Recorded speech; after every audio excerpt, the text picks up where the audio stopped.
O elemento químico carbono, um pedacinho da vida. O carbono, representado pela letra C na tabela periódica, com seu número atômico sendo igual a 6 e a sua massa, dependendo da tabela periódica, sendo igual a 12,011. É um não metal e em temperatura ambiente é encontrado de forma sólida. O nosso querido carbono, ele é o quarto dentre os elementos mais abundantes do universo. O carbono, ele é a vida em si.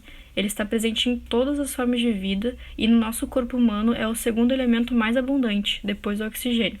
O carbono possui diversas cadeias químicas que nos deixam pasmos com sua maleabilidade, simplicidade e mesmo sendo ao mesmo tempo tão complexo e incrível. Aqui temos poucas dentre suas centenas de formas possíveis. Na imagem a gente consegue observar o diamante, o grafite, o fluoreno, o carbono amorfo, o nanotubo de carbono, entre outros. Um elemento básico para todas as formas de vida conhecidas. Existem vários tipos de carbono, ou melhor, várias combinações de seu elemento que formam materiais incríveis. Dentre os mais conhecidos estão o grafite, o carbono amorfo, o diamante e o grafeno. As propriedades do carbono vão depender da sua forma alotrópica, ou, falando de outra maneira, sua estrutura química. Por que são tão diferentes? Sendo o diamante altamente transparente, enquanto o grafite é um material opaco e preto. O diamante é o material mais duro que se conhece na natureza, enquanto o grafite é um material macio a ponto de deixar um traço no papel. O diamante tem uma baixíssima condutividade elétrica, enquanto o grafite é um excelente condutor. Ambos são carbono, sim. Assim como mostra na imagem abaixo, o que muda entre eles é apenas a sua cadeia química. O que difere um do outro em questão de ser mais comum ou não é o local em que é formado e encontrado esses materiais. Para que o diamante possa ser formado, por exemplo, e ter a cadeia que tem na imagem abaixo, é necessária uma grande pressão sobre ele. Por isso que quando vamos procurar diamantes, eles normalmente estão enterrados em grandes profundidades no nosso planeta. Origem do carbono, a descoberta do carbono que sempre esteve entre nós. Início. O carbono não se criou junto ao Big Bang. O processo do carbono aconteceu dentro das estrelas. Não é à toa que dizem que nós somos farelos de estrelas que já se foram. Seu nome. Tendo origem do latim, o carbono, carbo, como era chamado, tem o significado de carvão ou brasa. Lavoisier foi quem batizou ele em 1789. E graças a isso, graças a esse reconhecimento do carbono, que ele começou a fazer parte de diversas pesquisas. O carbono, claro, não Lavoisier.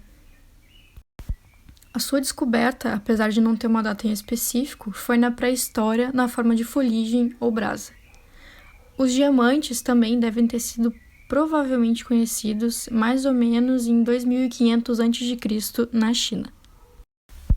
Sou tudo e um pouco mais. Sou um produto comum, barato, abundante, complexo e simples ao mesmo tempo. Sou super sociável, tenho afinidade para me combinar quimicamente com outros átomos pequenos. Faço parte da natureza, da vida, do universo. Sem mim, talvez nem vida existiria. Bom, gente, apesar da brincadeira com o nosso querido átomo, ele tá ali sentadinho na poltrona dele, ele é realmente considerável, né? Super notável para nossa sociedade. Ele tá presente no nosso corpo, no ar, na atmosfera, na terra, nas plantas, no inverno, onde deixam nossas frutas docinhas, além da glicose, nas estrelas, no lápis que escrevemos, no carvão para o churrasco, nos ácidos, e em um futuro não tão distante, acredito eu, que teremos o grafeno, um novo material revolucionário com certeza. O carbono é um dos elementos mais versáteis que encontramos na natureza, em razão da sua larga aplicação industrial e principalmente pela presença em composições celulares de células e compostos naturais. Apesar da associação negativa que temos atualmente com o aquecimento global em relação ao carbono, ele é um elemento base para a química orgânica, sendo responsável pela maioria dos compostos existentes na natureza. O carbono está presente em maior parte em compostos orgânicos que são compostos também derivados desse elemento, sejam eles naturais, como proteínas, a estrutura do nosso DNA, minerais, E ainda os combustíveis fósseis, que podem ser os biocombustíveis, sejam eles também sintéticos, como a borracha, os plásticos, os fármacos sintéticos, os tecidos, no caso, e enfim. Bom, com essa apresentação, eu me encerro por aqui.